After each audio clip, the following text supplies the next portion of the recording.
Prime Minister, Rector, Your Excellencies, ladies and gentlemen. First, may I thank you for giving me the opportunity to return to Bruges, and in very different circumstances from my last visit, shortly after the Bruge ferry disaster, when Belgian courage and the devotion of your doctors and nurses saved so many British lives. And second, may I say what a pleasure it is to speak at the College of Europe under the distinguished leadership of its rector. The college plays a vital and increasingly important part in the life of the European community. And third, may I also thank you for inviting me to deliver my address in this magnificent hall. What better place to speak of Europe's future than a building which so gloriously recalls the greatness that Europe had already achieved over 600 years ago. Your city of Bruges has many other historical associations for us in Britain. Geoffrey Chaucer was a frequent visitor here, and the first book to be printed in the English language was produced here in Bruges by William Caxton. Mr. Chairman, you have invited me to speak on the subject of Britain and Europe. Perhaps I should congratulate you on your courage. If you believe some of the things said and written about my views on Europe, it must seem rather like inviting Genghis Khan to speak on the virtues of peaceful coexistence. I want to start by disposing of some myths about my country, Britain, and its relationship with Europe. And to do that, I must say something about the identity of Europe itself. Europe is not the creation of the Treaty of Rome, nor is the European idea the property of any group or institution. We British are as much heirs to the legacy of European culture as any other nation. Our links to the rest of Europe, the continent of Europe, have been the dominant factor in our history. For 300 years we were part of the Roman Empire, and our maps still trace the straight lines of the roads the Romans built. Our ancestors, Celts, Saxons, Danes, came from the continent. Our nation was, in that favorite community word, restructured under the Norman and Angevin rule in the 11th and 12th centuries. This year, we celebrate the 300th anniversary of the Glorious Revolution, in which the British crown passed to Prince William of Orange and Queen Mary. Visit the great churches and cathedrals of Britain. Read our literature and listen to our language. All bear witness to the cultural riches which we have drawn from Europe and other Europeans from us. We in Britain are rightly proud of the way in which, since Magna Carta in the year 1215, we have pioneered and developed representative institutions to stand as bastions of freedom. And proud, too, of the way in which for centuries Britain was a home for people from the rest of Europe who sought sanctuary from tyranny. But we know that without the European legacy of political ideas, we could not have achieved as much as we did. From classical and medieval thought, we have borrowed that concept of the rule of law which marks out a civilized society from barbarism. And on that idea of Christendom to which the rector referred, Christendom for long synonymous with Europe, with its recognition of the unique and spiritual nature of the individual, on that idea we still base our belief in personal liberty and other human rights. Too often, the history of Europe is described as a series of interminable wars and quarrels. Yet from our perspective today, surely what strikes us most is our common experience. For instance, the story of how Europeans explored and colonized, and yes, without apology, civilized much of the world, is an extraordinary tale of talent, skill, and courage. And we British have in a very special way contributed to Europe. Over the centuries, we have fought to prevent Europe from falling under the dominance of a single power. We have fought and we have died for her freedom. Only miles from here in Belgium lie the bodies of 120,000 British soldiers who died in the First World War.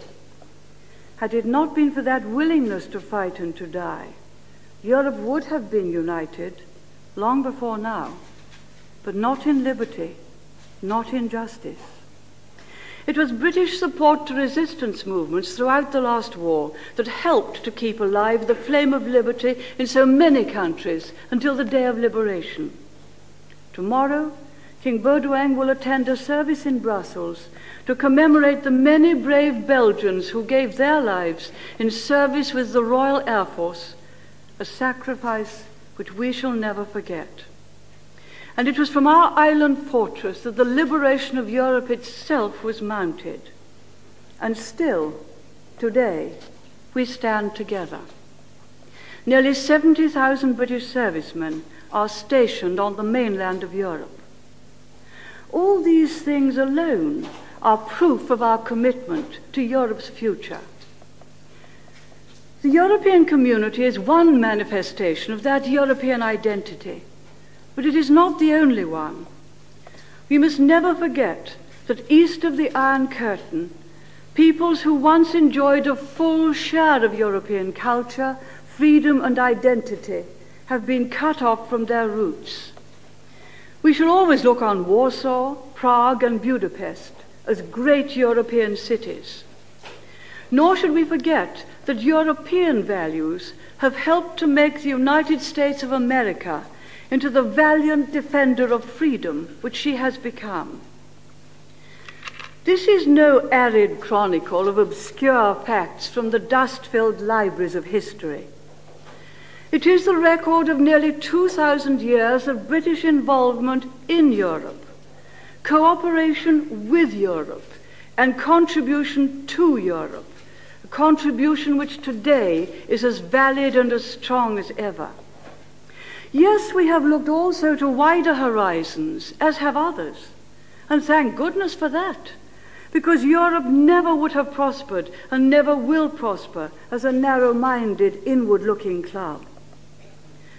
The European community belongs to all its members. It must reflect the traditions and aspirations of all its members. And let me be quite clear. Britain does not dream of some cozy, isolated existence on the fringes of the European community. Our destiny is in Europe as part of the community. That is not to say that our future lies only in Europe, but nor does that of France or Spain, or indeed of any other member. The community is not an end in itself, nor is it an institutional device to be constantly modified according to the dictates of some abstract intellectual concept, nor must it be ossified by endless regulation. The European community is the practical means by which Europe can ensure the future prosperity and security of its people in a world in which there are many other powerful nations and groups of nations. We Europeans can't afford to waste our energies on internal disputes or arcane institutional debates. They are no substitute for effective action.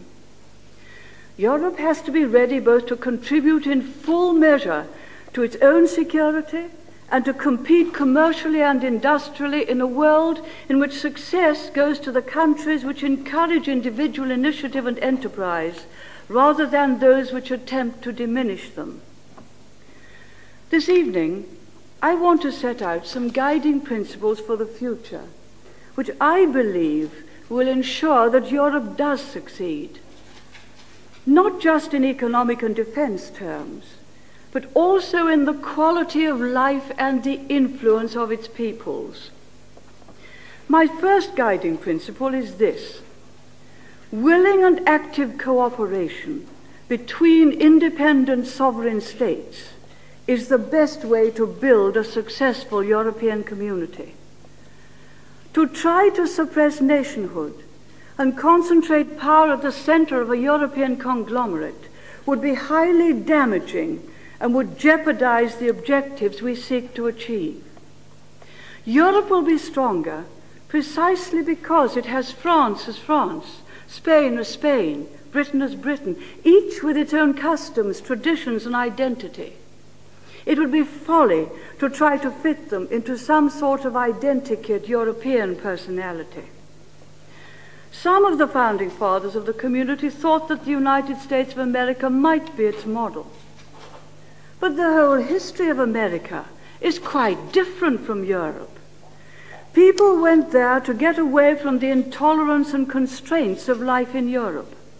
They sought liberty and opportunity, and their strong sense of purpose has, over 2 centuries, helped to create a new unity and pride in being American, just as our pride lies in being British, or Belgian, or Dutch, or German.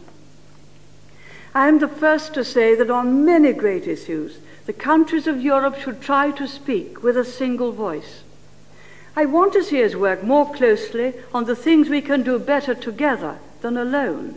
Europe is stronger when we do so, whether it be in trade, in defense, or in our relations with the rest of the world. But working more closely together does not require power to be centralized in Brussels or decisions to be taken by an appointed bureaucracy.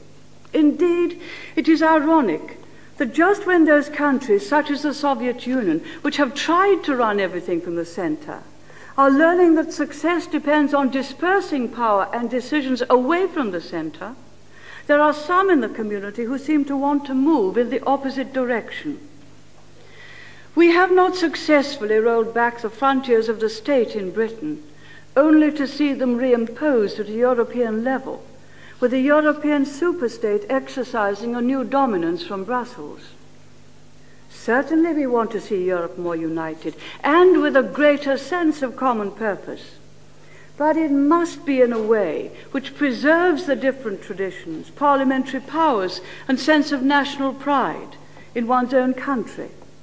For these have been the source of Europe's vitality through the centuries.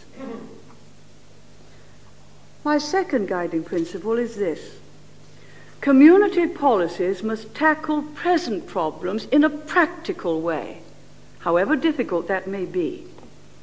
If we can't reform those community policies which are patently wrong or ineffective, and which are rightly causing public disquiet, then we shall not get the public's support for the community's future development.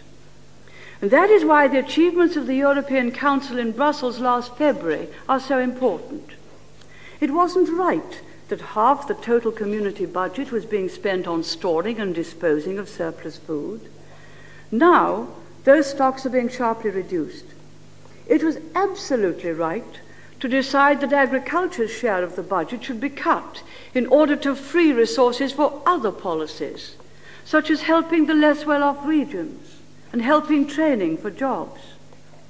It was right, too, to introduce tighter budgetary discipline to enforce these decisions and to bring the community spending under better control. And those who complained that the community was spending so much time on financial detail missed the point. You can't build on unsound foundations, financial or otherwise. And it was the fundamental reforms agreed last winter which paved the way for the remarkable progress which we have made since on the single market. But we can't rest on what we have achieved to date. For example, the task of reforming the common agricultural policy is far from complete. Certainly, Europe needs a stable and efficient farming industry. But the CAP has become unwieldy, inefficient, and grossly expensive. Production of unwanted surpluses safeguards neither the income nor the future of farmers themselves.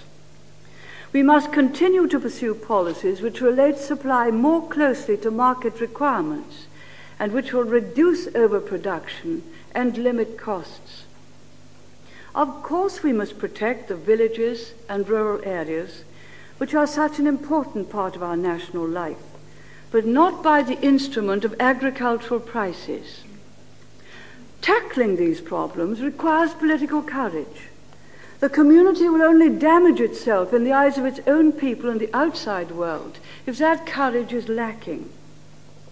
And my third guiding principle is the need for community policies which encourage enterprise. If Europe is to flourish and create the jobs of the future, enterprise is the key. The basic framework is there. The Treaty of Rome itself was intended as a charter for economic liberty. But that is not how it has always been read, still less applied. The lesson of the economic history of Europe in the 70s and 80s is that central planning and detailed control don't work, and that personal endeavor and initiative do. That a state-controlled economy is a recipe for low growth, and that free enterprise within a framework of law brings better results. The aim of a Europe open to enterprise is the moving force behind the creation of the single European market by 1992. By getting rid of barriers, by making it possible for companies to operate on a European scale, we can best compete with the United States, Japan, and the other new economic powers emerging in Asia and elsewhere. And that means action to free markets, action to widen choice, action to reduce government intervention. Our aim should not be more and more detailed regulation from the center. It should be to deregulate and to remove the constraints on trade. Britain has been in the lead in opening its markets to others. The City of London has long welcomed financial institutions from all over the world, which is why it is the biggest and most successful financial center in Europe. We have opened our market for telecommunications equipment, introduced competition into the market for services, and even into the network itself, steps which others in Europe are only now beginning to face. In air transport, we have taken the lead in liberalization and seen the benefits in cheaper fares and wider choice. Our coastal shipping trade is open to the merchant navies of Europe. We wish we could say the same of many other community members. Regarding monetary matters, let me say this. The key issue is not whether there should be a European central bank. The immediate and practical requirements are to implement the community's commitment to free movement of capital. In Britain, we have it. And to the abolition throughout the community of exchange controls. In Britain, we abolished them in 1979. To establish a genuinely free market in financial services, in banking, insurance, investment, and to make greater use of the ouhke. This autumn, Britain is issuing ouhke-denominated treasury bills and hopes to see other community governments increasingly do the same. These are the real requirements because they are what the community, business and industry need if they are to compete effectively in the wider world. They are what the European consumer wants, for they will widen his choice and lower his costs. It is to such basic practical steps that the community's attention should be devoted. When those have been achieved and sustained over a period of time, we shall be in a better position to judge the next moves. It is the same with frontiers between our countries. Of course we want to make it easier for goods to pass through frontiers. Of course we must make it easier for people to travel throughout the community. But it's a matter of plain common sense that we can't totally abolish frontier controls if we are also to protect our citizens from crime and stop the movement of drugs, of terrorists, and of illegal immigrants. That was underlined graphically only 3 weeks ago when one brave German customs officer, doing his duty on the frontier between Holland and Germany, struck a major blow against the terrorists of the IRA. And before I leave the subject of the single market, may I say that we certainly do not need new regulations which raise the cost of employment and make Europe's labour market less flexible and less competitive with overseas suppliers. If we are to have a European Companies Statute, it should contain the minimum regulations. And certainly we in Britain would fight attempts to introduce collectivism and corporatism at the European level, although what people wish to do in their own countries is a matter for them. My fourth guiding principle is that Europe should not be protectionist. The expansion of the world economy requires us to continue the process of removing barriers to trade and to do so in the multilateral negotiations in the GATT. It would be a betrayal if, while breaking down constraints on trade within Europe, the community were to erect greater external protection. We must ensure that our approach to world trade is consistent with the liberalization we preach at home. We have a responsibility to give a lead on this, a responsibility which is particularly directed towards the less developed countries. They need not only aid, more than anything, they need improved trading opportunities if they are to gain the dignity of growing economic strength and independence. And my last guiding principle concerns the most fundamental issue: the European countries' role in defense. Europe must continue to maintain a sure defense through NATO. There can be no question of relaxing our efforts, even though it means taking difficult decisions and meeting heavy costs. It is to NATO that we owe the peace that has been maintained over 40 years. The fact is, things are going our way. The democratic model of a free enterprise society has proved itself superior. Freedom is on the offensive, a peaceful offensive the world over, for the first time in my lifetime. We must strive to maintain the United States' commitment to Europe's defense. And that means recognizing the burden on their resources of the world role they undertake, and their point that their allies should bear a full part of the defense of freedom, particularly as Europe grows wealthier. Increasingly, they will look to Europe to play a part in out-of-area defense, as we have recently done in the Gulf. NATO and the Western European Union have long recognized where the problems of Europe's defense lie and have pointed out the solutions. And the time has come when we must give substance to our declarations about a strong defense effort with better value for money. It's not an institutional problem.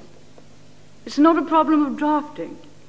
It's something at once simpler and more profound. It's a question of political will and political courage, of convincing people in all our countries that we can't rely forever on others for our defense, but that each member of the alliance must shoulder a fair share of the burden. We must keep up public support for nuclear deterrence, remembering that obsolete weapons don't deter, hence the need for modernization. We must meet the requirements for effective conventional defense in Europe against Soviet forces, which are constantly being modernized. We should develop the WEU not as an alternative to NATO, but as a means of strengthening Europe's contribution to the common defense of the West. Above all, at a time of change and uncertainty in the Soviet Union and Eastern Europe, we must preserve Europe's unity and resolve so that whatever may happen, our defense is sure. At the same time, we must negotiate on arms control and keep the door wide open to cooperation on all the other issues covered by the Helsinki Accords. But let us never forget that our way of life, our vision, and all we hope to achieve is secured not by the rightness of our cause, but by the strength of our defense. On this, we must never falter, never fail. Mr. Chairman, I believe it's not enough just to talk in general terms. about a European vision or ideal. If we believe in it, we must chart the way ahead and identify the next steps. And that's what I have tried to do this evening. This approach doesn't require new documents. They are all there. The North Atlantic Treaty, the revised Brussels Treaty, and the Treaty of Rome, texts written by far-sighted men, a remarkable Belgian, Paul-Henri Spaak, among them. However far we may want to go, the truth is that we can only get there one step at a time. And what we need now is to take decisions on the next steps forward, rather than let ourselves be distracted by utopian goals. Utopia never comes, because we know we shouldn't like it if it did. Let Europe be a family of nations, understanding each other better, appreciating each other more, doing more together, but relishing our national identity no less than our common European endeavor. Let us have a Europe which plays its full part in the wider world, which looks outward, not inward, and which preserves that Atlantic community, that Europe on both sides of the Atlantic, which is our noblest inheritance and our greatest strength. May I thank you for the privilege of delivering this lecture in this great hall to this great college.